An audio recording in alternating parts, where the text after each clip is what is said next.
অন্তর্বর্তীকালীন সরকারের প্রধান ডক্টর মোহাম্মদ ইউনূস, তার সঙ্গে বিএনপির ভারপ্রাপ্ত চেয়ারম্যান জনাব তারেক রহমান সাহেবের যে একান্ত বৈঠক, এই বৈঠকের সামান্য কিছু বক্তব্য সামনে এসেছে।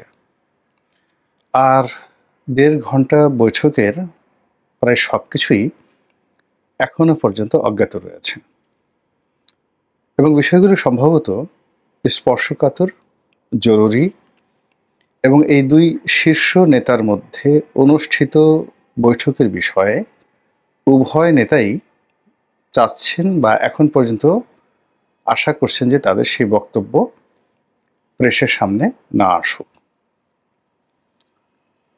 তারা দুজন, অর্থাৎ ডক্টর মোহাম্মদ ইউনূস নিজে এবং জনাব তারেক রহমান সাহেব, তারা সরাসরি তাদের মধ্যকার যে বৈঠক, সেই বৈঠকের গোপন প্রকাশ্য কোনো বিষয় নিয়ে এখন পর্যন্ত মন্তব্য করেননি।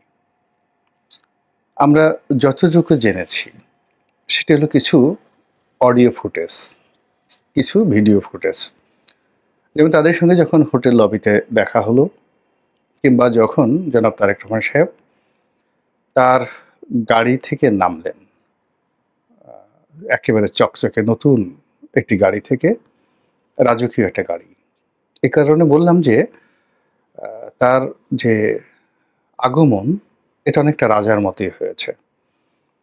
সেই গাড়ির সামনে পেছনে স্কট ছিল, অর্থাৎ দলীয় নেতাকর্মীদের, এবং সেই গাড়িগুলো যথেষ্ট দামি এবং ভালো গাড়ি ছিল। এবং জনাব তারেক রহমান সাহেব যে গাড়িটিতে এসেছেন সেটি বর্তমান পৃথিবীতে যে গাড়িগুলো খুব আকর্ষণীয় গাড়ি, ল্যান্ড রোভার কোম্পানির ডিফেন্ডার। এটা অনেকটা স্পোর্টি মডেল এবং অবস্থা দৃষ্টিতে মনে হচ্ছে যে এটা বুলেট প্রুফ গাড়ি। এবং আপনারা সবাই জানেন যে জনাব তারেক রহমান সাহেবের গাড়ির প্রতি এক ধরনের একটা ফ্যাসিনেশন রয়েছে, তিনি গাড়ি পছন্দ করেন। তো কাজেই আগামী দিনের প্রধানমন্ত্রীর রূপে তিনি জনাব তারেক রহমান সাহেব জনাব ডক্টর মোহাম্মদ ইউনূস সাহেবের সঙ্গে দেখা করে আসছেন। তো সেক্ষেত্রে তার অন্য সময়ের যে ক্যাজুয়াল ড্রেস তিনি সাধারণত পরেন, এবার তিনি সেভাবে পরেননি। তার জুতো, তার শার্ট, তার প্যান্ট, তার গাড়ি এবং তার আগমন সব কিছুর মধ্যেই একটা প্রোটোকল ছিল। দ্বিতীয়ত হলো যে তাকে যারা রিসিভ করেছেন ডক্টর মোহাম্মদ ইউনূসের পক্ষ থেকে, তারাও ডক্টর মোহাম্মদ ইউনূসের একেবারে সবচেয়ে কাছের মানুষ। সেখানে প্রেস সেক্রেটারি জনাব শফিক সাহেব ছিলেন। তারপর ওনার যে নিরাপত্তা বিষয়ক উপদেষ্টা জনাব খলিলুর রহমান সাহেব, তারা একেবারে গাড়ির দরজা খুলে জনাব তারেক রহমান সাহেবকে তারা মানে রিসিভ করেছেন, অভ্যর্থনা জানিয়েছেন। এ দৃশ্য আমরা দেখেছি। আবার জনাব তারেক রহমান সাহেব যখন হোটেল থেকে বের হয়ে গাড়িতে উঠেছেন, তখন আমরা তার এক্সপ্রেশন, তার হাত নাড়ানো, তার বডি ল্যাঙ্গুয়েজ আমরা দেখেছি। এর থেকে আমরা যা কিছু আন্দাজ করতে পারি, এটা হলো এই মুহূর্তে আমাদের যাকে বলা হয় মূলধন, আমরা যারা কন্টেন্ট তৈরি করছি। দ্বিতীয়ত, তিনি হোটেল লবি দিয়ে হেঁটে হেঁটে যখন ডক্টর মোহাম্মদ ইউনূসের একেবারে খাস কামরাতে গেলেন, তাদের মধ্যে শুভেচ্ছা বিনিময় হলো, সালাম বিনিময় হলো, করমর্দন হলো। তারা মুখোমুখি বসলেন এবং সামান্য কিছু বাক্যালাপ, যেমন সালাম দিলেন, শরীর কেমন, এই যাচ্ছে, আম্মা সালাম দিয়েছেন, এই বক্তব্যগুলো আমাদের সামনে এলো। আর প্রধান উপদেষ্টার প্রেস উইংস থেকে যে ছবি দেওয়া হয়েছে, সেখানে তাদের হাস্যোজ্জ্বল কতগুলো ছবি চলে এসেছে। এইগুলো ছাড়া মূলত আমাদের কাছে আসলে তেমন কোনো তথ্য এবং উপাত্ত নেই। দ্বিতীয়ত, একটি যৌথ সংবাদ সম্মেলন হয়েছে দুই দেশের রাষ্ট্রীয় পর্যায়ে, যেমন ধরুন বাংলাদেশের রাষ্ট্রপতি বা প্রধানমন্ত্রী আমেরিকাতে গেলেন, আমেরিকার প্রধানমন্ত্রীর সঙ্গে তাদের একটা বৈঠক হলো, তারপরে দুই নেতা হোয়াইট হাউসের লনে দাঁড়িয়ে একটি সংবাদ সম্মেলন করলেন। ঠিক এইরকম না হলেও এটি আরও জাঁকজমকপূর্ণভাবে হয়েছে। অর্থাৎ এই ২ নেতা তারা প্রেসের সামনে না এসে তারা তাদের স্ব গন্তব্যে চলে গেছেন এবং এই ২ নেতার যে গুরুত্বপূর্ণ ২ জন সঙ্গী, জনাব তারেক রহমান সাহেবের সঙ্গী আ আমির খসরু মাহমুদ চৌধুরী আর ডক্টর মোহাম্মদ ইউনূস সাহেবের যে সঙ্গী তিনি হলেন জনাব খলিলুর রহমান। তারা প্রেসের সামনে কিছু কথা বলেছেন। একেবারে সাদামাটা সাধারণ কিছু কথা, যেখান থেকে আমরা জানতে পেরেছি উভয় নেতা শর্ত সাপেক্ষে তারা ২০২৬ সনের ফেব্রুয়ারি মাসে একটি নির্বাচন অনুষ্ঠানের ব্যাপারে মোটামুটি রাজি হয়েছেন। প্রস্তাবটি ছিল জনাব তারেক রহমান সাহেবের পক্ষে। ইট ওয়াজ এ হাম্বল সাবমিশন। তিনি মুরব্বির কাছে খুব বিনয়ের সঙ্গে বলেছেন যে আমাদের দেশে যে রমজান, পবিত্র মাহে রমজান, এই রমজানকে কেন্দ্র করে মানুষের একটা ভাবগাম্ভীর্য, কর্মব্যস্ততা এবং অর্থনৈতিক লেনদেন থাকে। তার সঙ্গে সঙ্গে প্রকৃতি বিরূপ থাকে। কাজেই প্রধান উপদেষ্টা যে ঘোষণা দিয়েছেন এপ্রিল মাসে, ঠিক সেই সময়টাতে নির্বাচনটা আসলে আমাদের পুরো ১৮ কোটি মানুষের জন্য আনন্দদায়ক হবে না, স্বস্তিদায়ক হবে না। ভোটার উপস্থিতি কঠিন হয়ে যাবে এবং প্রকৃতিও এই সময়টিতে ভীষণ রকম বিরূপ থাকে। ডক্টর মোহাম্মদ ইউনূস এই দেশের মাটি মানুষ সম্পর্কে অওয়াকিবহাল। তিনি এই কথাতে দ্বিমত করতে পারেন না। তো তিনি বলছেন যে হ্যাঁ, আপনি ঠিকই বলেছেন। তো সেক্ষেত্রে তারেক রহমান সাহেবের একটা কাউন্টার প্রস্তাব ছিল, ফেব্রুয়ারি মাসে নির্বাচন করা যায় কিনা। ডক্টর মোহাম্মদ ইউনূস বলেছেন হ্যাঁ, করা যেতে পারে। এই সময়টার মধ্যে আমরা যে প্রস্তুতিগুলো নিচ্ছি, সেই প্রস্তুতি হলো এপ্রিলকে কেন্দ্র করে আমরা যে প্রস্তুতি নিয়েছি বা নিচ্ছি নির্বাচন অনুষ্ঠানের জন্য, সেটিকে যদি একটু এগিয়ে আনা যায়, প্রস্তুতি যদি আরও দ্রুততার সাথে করা যায়, যেটা ইলেকশন কমিশন করবে সেইগুলো, তার সঙ্গে সঙ্গে তার যে অন্যান্য বিষয়গুলো রয়েছে, যেমন বিচার, শেখ হাসিনা এবং তার যারা দোষী রয়েছেন তাদের বিচার, এরপর সংস্কার, এই বিষয়গুলো যদি হয়ে যায় তাহলে অসুবিধা নেই। তো ফেব্রুয়ারি মাসে নির্বাচন করতে অসুবিধা নেই। এই হলো কথার মূল প্রতিপাদ্য বিষয়। কিন্তু এই বৈঠকের পর আলোচনা কিছুতেই থামছে না। বিএনপির মধ্যে ঠিক ওইরকম মতদ্বৈততা দেখা যাচ্ছে না, কিন্তু যারা জনাব তারেক রহমান সাহেবের ভক্ত এবং বিএনপির একেবারে ডেডিকেটেড যারা নেতাকর্মী রয়েছেন, তারা ভীষণ খুশি। তাদের কাছে মনে হচ্ছে যে ফেব্রুয়ারি মাস এলো বুঝি, একেবারে চোখ বুজতে বুজতে চলে আসবে কালকে পরশু। তারপর একটা নির্বাচন হবে, ৭০% বা ৮০% মানুষ নির্বাচনে অংশগ্রহণ করবে এবং বেশিরভাগ আসনে বিএনপি জয়ী হয়ে সরকার গঠন করবে এবং জনাব তারেক রহমান সাহেব আমাদের এই বাংলাদেশের মাটিতে পা দিবেন প্রধানমন্ত্রীর রূপে।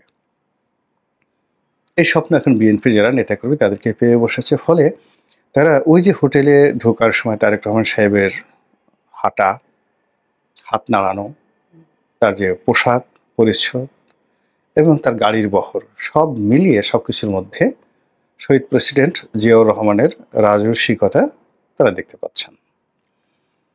আবার বিএনপির কিছু নেতাকর্মী আছেন সিনিয়র পর্যায়ে, তাদের মধ্যে অভিমান, চাপা অভিমান রয়ে গেছে যে এই বিষয়টা আমাদের সঙ্গে আরেকটু আলোচনা করলে ভালো হতো, আরেকটু কাছাকাছি আসলে ভালো হতো, আমাকে এর সাথে যদি ইনক্লুড করা যেত। আমির খসরু মাহমুদ চৌধুরী সাহেব একা গেলেন, সেখানে যদি ৩ সদস্যের আরও কেউ যেতেন তাহলে কেমন হতো। তো এই কথাগুলো নিয়ে এখনো কিন্তু প্রকাশ্যে দলের মধ্যে কোনো কথা হচ্ছে না, কিন্তু বাইরে থেকে এই জিনিসগুলো বোঝা যাচ্ছে। কিন্তু সমস্যা হচ্ছে যে বিএনপির যারা সহযোগী হয়ে পড়েছিলেন এই সময়টিতে, যারা মূলত ডক্টর মোহাম্মদ ইউনূসের প্রতি বিএনপির যে চাপ, সেই চাপ প্রয়োগ করার ক্ষেত্রে অক্সিলারি ফোর্স হিসেবে কাজ করছিলেন ছোট ছোট ৪-৫টি রাজনৈতিক দলের শীর্ষ নেতারা। তারা এই সরাসরি ডক্টর মোহাম্মদ ইউনূস এবং তারেক রহমান সাহেবের এই বৈঠকের পরে ভীষণ রকম বিব্রতকর অবস্থার মধ্যে পড়ে গেছেন।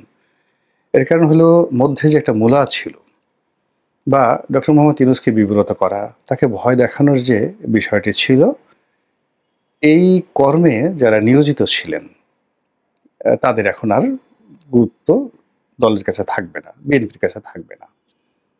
এই গেল একটা সমস্যা। ২ নম্বর সমস্যা হলো যে বিএনপির একটা বিরোধী শিবির তৈরি হয়ে গিয়েছিল।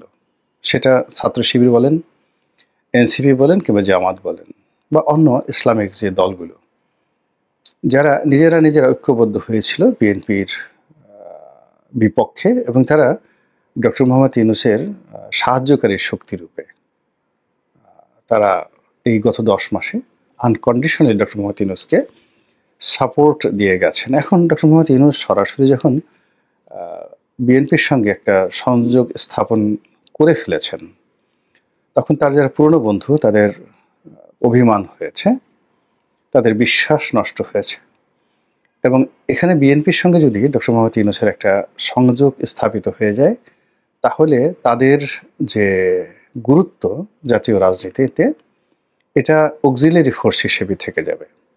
মানে এখানে ডক্টর মোহাম্মদ ইউনূসের দয়া কিংবা জনাব তারেক রহমান সাহেবের দয়া, এটার উপরে কিন্তু নির্ভর করবে তাদের ভবিষ্যৎ।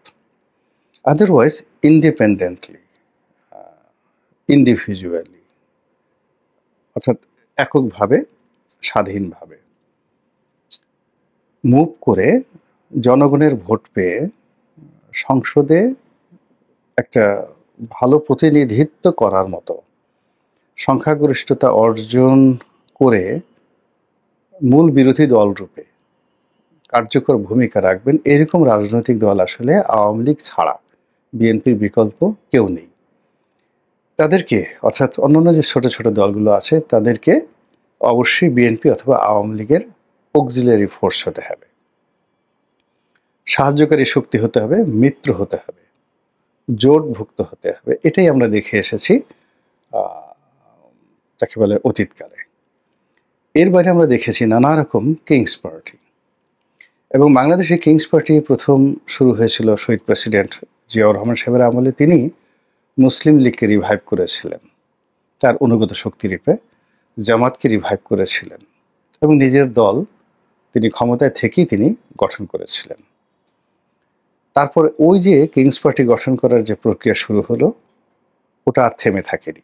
এরশাদ জামানাতে একেবারে আসম আব্দুর রব সাহেবের নেতৃত্বে যে একটা গৃহপালিত বিরোধী দল হলো, এখন পর্যন্ত ওই রেকর্ড, মানে গৃহপালিত বিরোধী দলের যে রেকর্ড, কেউ ভাঙতে পারেননি।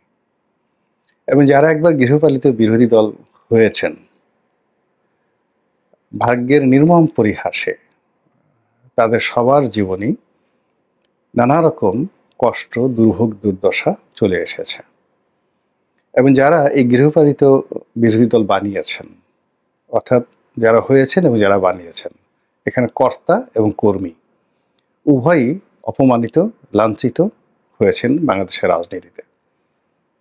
এরশাদ সাহেব আসম আব্দুর রব সাহেবের মতো মানুষদেরকে বিরোধী দল বানিয়েছেন, যারা একসময় বাংলাদেশের রাজনীতিতে কিংবদন্তি ছিলেন। আবার সেই এরশাদ সাহেব আওয়ামী লীগ জামানাতে যাকে বলা হয় গৃহপালিত বিরোধী দল হয়ে পড়েছিলেন।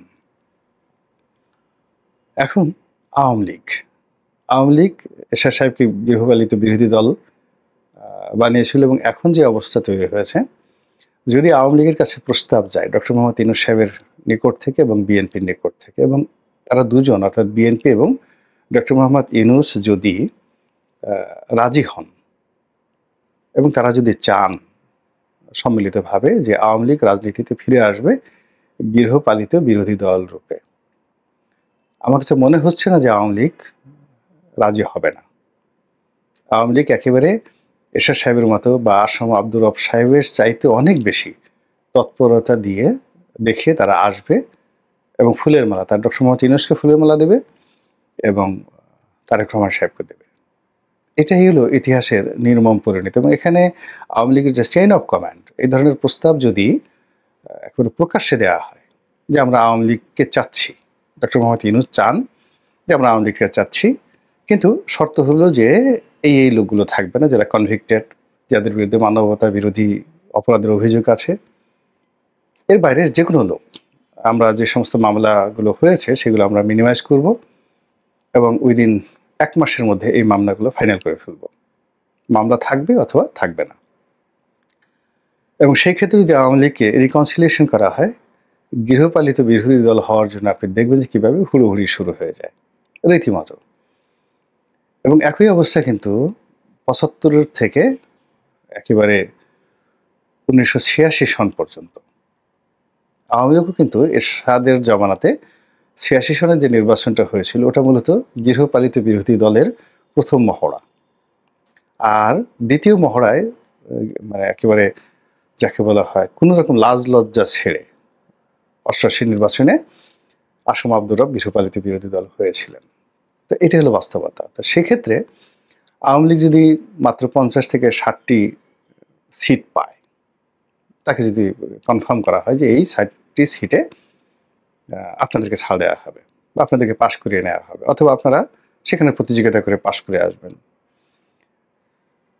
বাংলাদেশে একটা নতুন ইতিহাস তৈরি হবে। এবং সেক্ষেত্রে ওই যে অক্সিলারি যে ফোর্সগুলো আছে সেইগুলোর একেবারে মূল্য শূন্য হয়ে যাবে। সেক্ষেত্রে শুধুমাত্র জামাত এবং জাতীয় পার্টি এই দুটো রাজনৈতিক দল ২০ থেকে ২৫টি করে সিট নিয়ে আসবে। একটা সুন্দর পার্লামেন্ট হবে, ৭৯-র মতো একটা চমৎকার পার্লামেন্ট হবে। অর্থাৎ ধরুন বিএনপি কিছু সিট পেল, এনসিপি কিছু সিট পেল, তারপরে অন্যান্য সব মিলে এটা প্রতিযোগিতার মাধ্যমে এই জিনিসগুলো করা সম্ভব হবে। এবং সেই কাজগুলো হতে পারে এই আশঙ্কায় এখন ডক্টর মোহাম্মদ ইউনূসের সঙ্গে যারা জুটেছেন গত ১০ মাসে, এর মধ্যে অসংখ্য কিংস পার্টি আছে, এর মধ্যে নাম জানা অজানা অন্তত ৬০ থেকে ৭০টি কিংস পার্টি তো আছেই। তো তাদের যে বিরাট একটা স্বপ্ন ছিল সেই স্বপ্ন ভেঙে খান খান হয়ে গেছে। ফলে চারিদিকে খুব ভীষণ রকম সমালোচনা হচ্ছে। ১ ২ নম্বর হলো যে আরেকটি বক্তব্য, সেটা হলো যেটি তারেক রহমান সাহেবের মুখ থেকে আমরা শুনিনি, ডক্টর মোহাম্মদ ইউনূসের মুখ থেকেও আমরা কিন্তু শুনিনি। সেটা হলো যে বিএনপি চায় আগামীতে তারা যদি ক্ষমতায় আসেন তাহলে তারা ডক্টর মোহাম্মদ ইউনূসের যে ইন্টারন্যাশনাল ব্র্যান্ডিংটা রয়েছে এটাকে তারা কাজে লাগাতে চান। তো সেক্ষেত্রে তাকে রাষ্ট্রপতি হিসাবে বিএনপি চাইতে পারে, তাকে রাষ্ট্রপতির পদমর্যাদায় একটা স্পেশাল যাকে বলা হয় এনভয় বা বিশেষ দূত, শুভেচ্ছা দূত হিসাবে, ব্র্যান্ড অ্যাম্বাসেডর হিসেবে তাকে নিয়োগ দেওয়া যেতে পারে। অথবা তাকে ন্যায়পাল হিসেবে ধরুন তাকে নিয়োগ দেওয়া হলো একটা অফিস করে, রাষ্ট্রের দীর্ঘদিন থেকে তো আমরা ন্যায়পাল চাচ্ছি, এটা নিয়ে কিন্তু বাংলাদেশে খুব আলোচনা হচ্ছে। তো এটা বিএনপির পক্ষ থেকে ডক্টর মোহাম্মদ ইউনূসের সঙ্গে একটা বন্ধুত্ব করার জন্য, সমঝোতা করার জন্য, তাকে একটা সেফ এক্সিট দেওয়ার জন্য, এটা বলতে গেলে বিএনপির একটা কৌশল। এবং এই কৌশল সবাই করে। অতীতে আওয়ামী লীগ জাস্টিস শাহাবুদ্দিন সাহেবকে নিয়েছে তাদের ব্র্যান্ড অ্যাম্বাসেডর রূপে। শাহাবুদ্দিন সাহেবকে দিয়ে তাদের অনেক যাকে বলা হয় ক্ষতি হয়েছে, অনেক দুঃখ বেদনার কারণ ছিল, কিন্তু তারপর তারা তাকে নিয়েছেন ব্র্যান্ডিংয়ের জন্য। তো ডক্টর মোহাম্মদ ইউনূস এবং বিএনপির সঙ্গে যদি একটা সমঝোতা হয়, সেক্ষেত্রে বিএনপির জনপ্রিয়তা এবং তার সঙ্গে সঙ্গে ডক্টর মোহাম্মদ ইউনূসের যে ব্র্যান্ডিং, এই দুটো যদি একত্র হয়ে যায় তাহলে এর মধ্য থেকে অনেকে ঝরে পড়বেন। গৃহপালিত দল হিসেবে আওয়ামী লীগের খুব কষ্ট হবে। ইভেন আওয়ামী লীগ যদি ক্ষমতার বাইরে থাকে, সে বলে যে না আমরা মরে যাব কিন্তু গৃহপালিত বিরোধী দল হবে না, তবুও ডক্টর মোহাম্মদ ইউনূস এবং যাকে বলা হয় বিএনপির যে সমঝোতা, তাদের মধ্যে যে ট্রিটি, এটা আওয়ামী লীগকে বিপদে ফেলবে এবং জামাত থেকে শুরু করে অন্যান্য আরও অনেক রাজনৈতিক দলকে বিপদে ফেলবে। ফলে কি হলো, এই প্রস্তাব নিয়ে কিন্তু আলোচনা হচ্ছে এবং এই প্রস্তাবকে ভেস্তে দেওয়ার জন্য কিংবা ডক্টর মোহাম্মদ ইউনূস এবং তারেক রহমান সাহেবের সেই বৈঠকের যে অনির্ধারিত এবং অপ্রকাশিত ১.৫ ঘন্টার গুরুত্বপূর্ণ যে কথাবার্তা, সেগুলো নিয়ে নানা রকম অনুমান, নানা রকম যাকে বলা হয় গল্প এবং কাহিনী সামাজিক মাধ্যমে ঘুরপাক খাচ্ছে, মূলত যেন তাদের মৈত্রীটা, বন্ধনটা না থাকে। রাজনীতি অদ্ভুত একটা বিষয়। আমি এই বিষয়ে কোনো মন্তব্য করলাম না, সময়ই বলে দেবে কি হবে। তবে একজন নাগরিক হিসেবে আমি অবশ্যই চাইব তাই হোক যা মহান আল্লাহ ইচ্ছা করেছেন, তাই হোক যে আল্লাহর হুকুম, এবং তাই হোক যা আমাদের জন্য আল্লাহ রাব্বুল আলামিন উত্তম বিবেচনা করবেন এবং কল্যাণকর বিবেচনা করবেন।